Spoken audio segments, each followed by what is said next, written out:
बहुत समय पहले की बात है। सरयू नदी के किनारे अयोध्या नाम का एक सुंदर राज्य था। अयोध्या के राजा थे राजा दशरथ। उनकी 3 रानियां और 4 पुत्र थे, राम, लक्ष्मण, भरत और शत्रुघ्न। जब राजा दशरथ ने राम को राजा बनाने की घोषणा की, तब सभी लोग बहुत खुश हुए, लेकिन रानी कैकेयी खुश नहीं थी।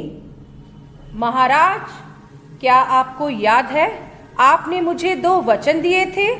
आज उन वचनों को पूरा करने का समय आ गया है। मेरा पुत्र भरत राजा बने और राम 14 वर्ष के वनवास को जाए। राजा दशरथ की आज्ञा पाकर राम और लक्ष्मण सीता के साथ 14 वर्ष के वनवास के लिए चले गए। पंचवटी में सीता माता ने एक सुनहरे रंग के मृग को देखा। रंग सुनहरा मृग अति सुंदर, सीता मन को भाए, कोई जाए इस मृग को अति शीघ्र ले आए। सीता माता की इस बात को सुनकर श्री राम मृग की खोज में जंगल की ओर निकल गए। बहुत देर हो गई, प्रभु राम अभी तक लौटे नहीं। लक्ष्मण, लक्ष्मण, हे सीते, हे सीते। लक्ष्मण, लक्ष्मण देखो, प्रभु तुम्हें अपनी सहायता के लिए पुकार रहे हैं। हे माते, ये मुझे किसी मायावी शक्ति का कार्य लग रहा है। आप चिंतित ना हो, भैया जल्दी घर लौट आएंगे। नहीं लक्ष्मण, मेरी आज्ञा का पालन करो। जाओ, प्रभु को तुम्हारी सहायता की आवश्यकता है। ठीक है माते, किंतु आप इस लक्ष्मण रेखा को पार नहीं करना। रावण को ज्ञान था कि वो लक्ष्मण रेखा को पार नहीं कर पाएगा, इसलिए उसने साधु बनने का ढोंग रचा और सीता माता को उठाकर ले गया। भिक्षाम देहि, भिक्षाम देहि। हे मुनिवर, भिक्षा स्वीकार कीजिए।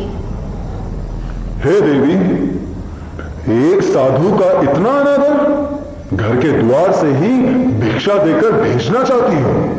जाओ, नहीं चाहिए तुम्हारी भिक्षा। नहीं नहीं मुनिवर, रुकिए, मैं आती हूँ।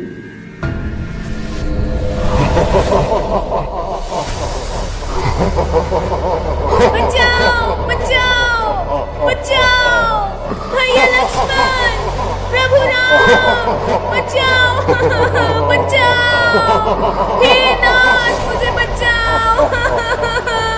यह धर्मी पापी रावण मुझे उठाकर ले जा रहा है, बचाओ।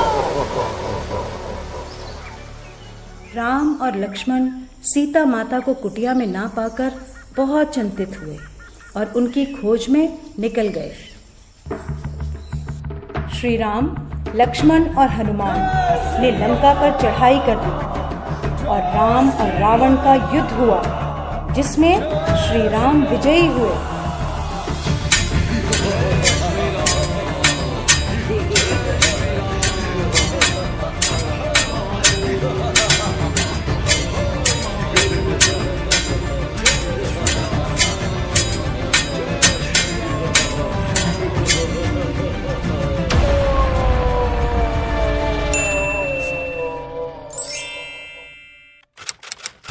इसलिए इस दिन को विजयदशमी कहा जाता है। यह त्योहार बुराई पर अच्छाई की जीत का प्रतीक माना जाता है।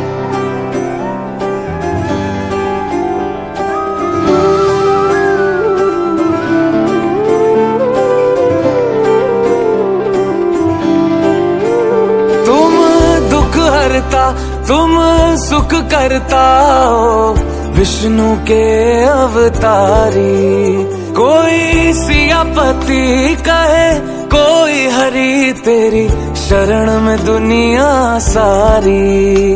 भक्तों के बना दो।